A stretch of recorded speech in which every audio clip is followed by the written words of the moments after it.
आज की हम इस वीडियो में जानेंगे भारत के राष्ट्रपति का चुनाव कैसे होता है, राष्ट्रपति बनने के लिए कौन सी शर्तें होती हैं और कौन सी ऐसी पावर्स होती हैं जो राष्ट्रपति के पास होती है।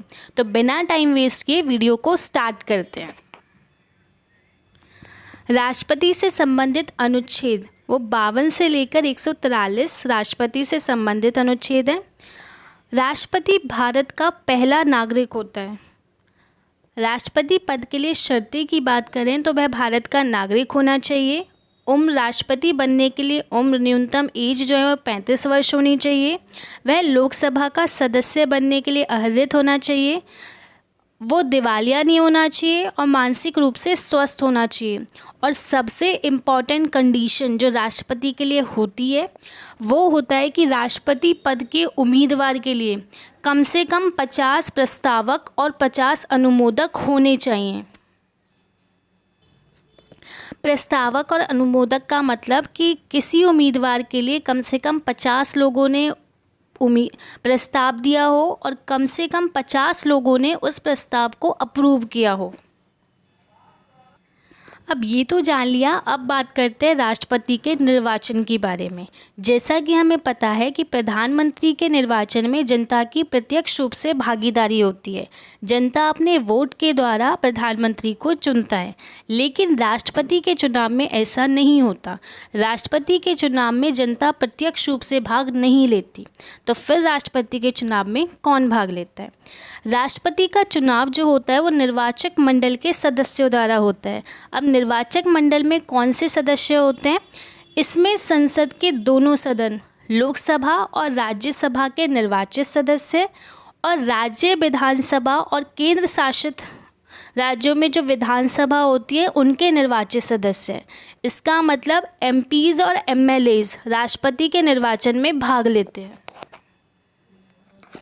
इसमें विधायक और सांसद सदस्य के मतों का मूल्य निकाला जाता है। जैसे एक विधायक के मत का मूल्य निकाला जाता है राज्य की कुल जनसंख्या को राज्य विधानसभा के जितने भी निर्वाचित कुल सदस्यों से डिवाइड करके इनटू में 1/1000 करना। और एक संसद सदस्य का मत का मूल्य निकलता है सभी राज्य के जितने भी विधायक हैं उनके मतों का कुल मूल्य, उसको डिवाइड कर देना है संसद के निर्वाचित सदस्यों की कुल संख्या से। राष्ट्रपति का चुनाव जो होता है वो आनुपातिक प्रतिनिधित्व के अनुसार होता है। इसका मतलब क्या कि राष्ट्रपति पद के लिए जितने भी उम्मीदवार होंगे, एमपीज़ और एमएलएज़ को सभी उम्मीदवारों को वोट देना होगा अपनी वरीयता के हिसाब से। अब बात करें राष्ट्रपति के कार्यकाल की, तो राष्ट्रपति का कार्यकाल जो होता है वो 5 वर्ष के लिए होता है। राष्ट्रपति पर महाभियोग क्या है? वैसे तो राष्ट्रपति का कार्यकाल 5 साल का होता है, लेकिन यदि राष्ट्रपति पर महाभियोग लगाया जाता है तो उसको उसके कार्यकाल से पहले भी हटाया जा सकता है। महाभियोग कब लगाया जाता है? यदि राष्ट्रपति ने संविधान का उल्लंघन किया हो तो राष्ट्रपति पर महाभियोग लगाकर उसको उसके पद से हटाया जा सकता है। लेकिन अभी तक किसी भी राष्ट्रपति पर महाभियोग नहीं लगाया गया है। अब हम बात करते हैं राष्ट्रपति की शक्तियों के बारे में। सबसे पहले राष्ट्रपति की शक्तियों में बात करेंगे कार्यकारी शक्तियों के बारे में। तो कार्यकारी शक्ति में भारत सरकार के जितने भी शासन संबंधी कार्य होते हैं वो केवल राष्ट्रपति के नाम पर किए जाते हैं। राष्ट्रपति किसी भी क्षेत्र को अनुसूचित क्षेत्र घोषित कर सकता है। राष्ट्रपति के पास यूपीएससी के अध्यक्ष, महान्यायवादी, चुनाव आयुक्त, इन सब के सदस्यों का चुनाव भी राष्ट्रपति करता है। अनुसूचित जाति, अनुसूचित जनजाति, अन्य पिछड़े वर्गों के लिए भी राष्ट्रपति आयोग की नियुक्ति कर सकता है। तो ऐसे बहुत सारी कार्यकारी शक्तियाँ राष्ट्रपति के पास होती हैं। नेक्स्ट आती है विधायी शक्तियाँ। विधायी शक्तियों का मतलब जब भी कोई विधेयक संसद द्वारा पारित होता है तो फिर वो राष्ट्रपति के पास जाता है। तो राष्ट्रपति ऐसे में उस विधेयक को अपनी परमिशन दे सकता है, विधेयक को अपनी परमिशन के लिए अपने पास रख सकता है, या फिर विधेयक यदि धन विधेयक नहीं है तो उसको वापस से पुनर्विचार के लिए लौटा सकता है।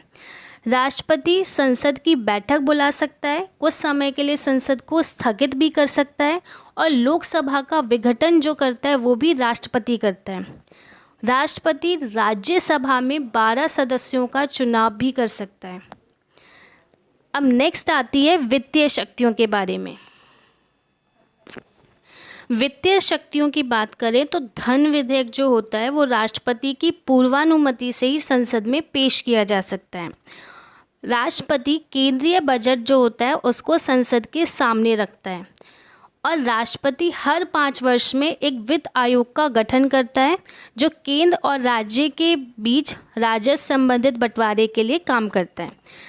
नेक्स्ट यदि हम बात करें राष्ट्रपति की कूटनीतिक शक्तियों के बारे में, तो कूटनीतिक शक्तियाँ क्या हैं? तो जितने भी इंटरनेशनल संधियाँ होती हैं या समझौते होते हैं वो केवल राष्ट्रपति के नाम पर किए जाते हैं, लेकिन अंतर्राष्ट्रीय संधि और समझौते के लिए संसद की अनिवार्य जरूरी है। राष्ट्रपति के पास सैन्य शक्तियां भी होती हैं। राष्ट्रपति भारत के सैन्य बलों का सर्वोच्च सेनापति होता है। राष्ट्रपति ही थल सेना, जल सेना, वायु सेना के जो प्रमुख होते हैं उनकी नियुक्ति करता है। नेक्स्ट है आपातकालीन शक्तियां। देश में आपातकाल इमरजेंसी लागू करने की शक्तियां जो होती है वो भी राष्ट्रपति के पास होती है। राष्ट्रपति 3 तरह के आपातकाल घोषित कर सकता है: राष्ट्रीय आपातकाल, राष्ट्रपति शासन और वित्तीय आपातकाल। इस आपातकालीन शक्तियों को हम डिटेल में नेक्स्ट वीडियो में जानेंगे। लास्ट बट नॉट लीस्ट, न्यायिक शक्तियाँ। न्यायिक शक्तियों की यदि हम बात करें तो राष्ट्रपति के पास न्यायिक शक्तियों की बात करें तो राष्ट्रपति किसी भी अपराध के लिए किसी को दंड दिया है तो राष्ट्रपति उस अपराध के लिए उस दंड को क्षमा भी कर सकता है। किसी के मृत्युदंड को रोकने की पावर भी राष्ट्रपति के पास होती है। सुप्रीम कोर्ट, हाई कोर्ट, इनके जज की नियुक्ति भी राष्ट्रपति करता है। तो ऐसी सारी शक्तियां राष्ट्रपति के पास होती हैं।